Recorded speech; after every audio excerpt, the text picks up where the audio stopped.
In a kingdom once ablaze with color, the light is fading. Rivers that once sang in fields that once danced now lie under lurking shadows. Amid it all, a young girl sits in a forgotten garden, painting dreams only the heart can see. But can one girl with no throne and no power save a kingdom from the rising darkness? Let's step into a journey where every brushstroke and every choice shapes the fate of our world.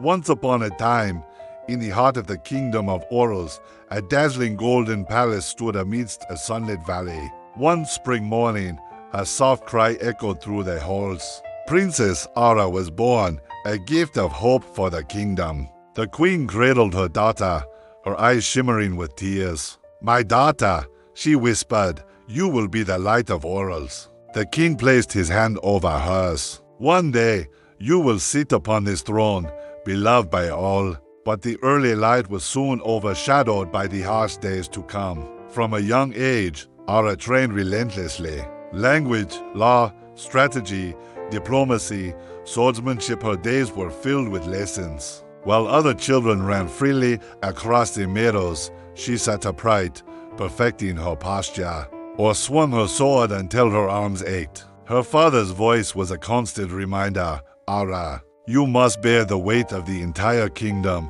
and surpass us." She would gaze down at her small hands, whispering almost inaudibly, "But what if I am not enough?" On a full moon night, Aara sneaked into the forgotten garden. Under the silver moonlight, she painted visions from her imagination vast blue seas. Birds soaring over mountains, flowers that had never existed before. Suddenly, a rustle came from the bushes behind her, long and slow, as if someone were watching. Aara turned sharply, but saw only the moonlight slipping through the leaves. She bent back over her painting and softly asked the wildflower, "Do you think they will like my art?" Only the wind and rustling leaves answered her. One summer day, the royal caravan arrived at a small town. As the carriages stopped, Aara was drawn to a narrow alley. At the end of it, she glimpsed a figure standing still, cloaked in dark fabric, half hidden in shadow.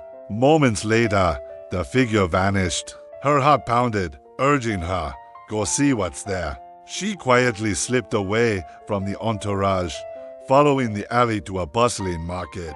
The smell of baked bread, spices, and freshly kneaded clay filled the air. In a corner, a young man was shaping clay into a vase. He looked up and asked, "Want to try?" Aara paused. "No one has ever asked me that before." He smiled. "Well, now someone has." She sat down, her hands clumsy on the pottery wheel. For the first time, she laughed without thinking of etiquette. But when she looked up, at the far end of the market, the dark-cloaked figure appeared again. Just then, the sound of horse hooves thundered. A panicked knight rushed into the market. The king and queen are missing. The market went silent. Aara froze, suddenly remembering the dark figure she had seen. Back at the palace, the courtiers urged, "Princess, you must ascend the throne at once. The people are anxious." Aara stepped back, her heart racing. I cannot." Whispers of shock and disappointment spread through the court. High above, the flag of Oros fluttered, and under the torchlight, Aara saw its colors had dimmed slightly. The great hall doors burst open. An old wizard entered, his long robe sweeping the floor. He held a silver crown that glimmered with a cold light. "This is the crown of power," he said. "Just wear it, and ultimate power will be yours." Aara reached out, but a chill ran down her spine, making her withdraw her hand. "Power is not what I seek." The old wizard tilted his head, his eyes unreadable. From a shadowed corner, a voice spoke. "Some things, even power, cannot save." Aara turned to see Kai, the young potter from the market, stepping forward. "Oros is being swallowed by the shadow of colors," he explained. "It steals beauty and joy. Only you can restore it with the colors from your heart, not with a crown." Aara swallowed hard. "But what if I fail?" Kai smiled, his eyes full of trust. "You have never failed when following your heart." Outside, the sky of Oros darkened further. Brilliant patches of color were slowly being eroded, giving way to an encroaching grayness. The palace gates slammed shut with an echoing clang of metal. There was no turning back. Aara and Kai stepped into the grey forest. The light was dim, the sun behind them slowly being swallowed. The trees were bare and twisted, the wind whistling through their dry branches. A voice whispered, "You are weak.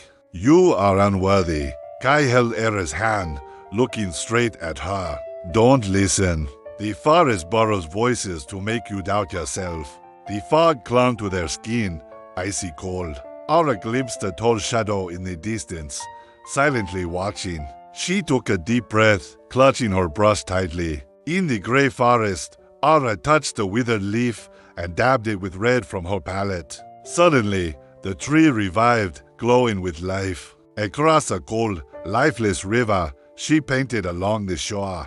Fish leaped from the water, their scales shimmering with newfound color. Birds returned, and soon, villagers joined her, leaving fingerprints of color on stones and trees. The colors spread along the riverbank, dispelling the gloom. Kai appeared occasionally, though his reasons for being there remained unclear. Aara eyed him with a hint of suspicion, yet continued painting, focused only on the colors of her heart. At Misty Mountain, the clouds thickened, and a bitter cold set in. The darkness grew deeper, and whispers echoed around them. "Turn back before it's too late. He will betray you." Suddenly, 10 black-clad knights appeared, their voices like iron. "Abandon this journey. You don't know what you face." Kai drew a small clay knife, stepping forward to protect Aara. As he did, Aara froze. She saw a silver crown tattooed on Kai's wrist. "So," she said, her voice trembling slightly, "who are you really?" In the cave of shadows, voices echoed from every corner. "Kai wants the crown. He deceived you." Aara turned. The torchlight lit Kai's face, half in light, half in shadow. He looked at her and admitted, "Part of that is true. I once desired power, but since meeting you, all I want is for you to succeed." The darkness laughed, a silent, echoing sound that filled the cave. Aara's heart ached with a mix of betrayal and understanding. She gripped her brush, inhaled deeply, and prepared to release the colors from her heart. Aara closed her eyes, remembering every face she had seen on her journey. A baby holding a bouquet of red flowers, an old man wiping tears by the now blue river. She took a deep breath. In that moment, only love, hope, and faith remained. Her fingers brushed over the cold stone, her paintbrush twirling. Colors burst from her heart, the red of courage, the yellow of hope, the blue of forgiveness. A wave of light swept away the darkness. The color flowed out of the cave, over the mountains, forests, rivers, and villages. Trees bloomed, birds sang, and laughter echoed. Oros was reborn. Kai stood by, his eyes wide, filled with a deep respect. Back at the palace, the court awaited the coronation. Aara held the silver crown, but instead of placing it on her head, she placed it in the old wizard's hands. "Oros doesn't need a queen," she announced. "It needs people to light colors for each other." Months later,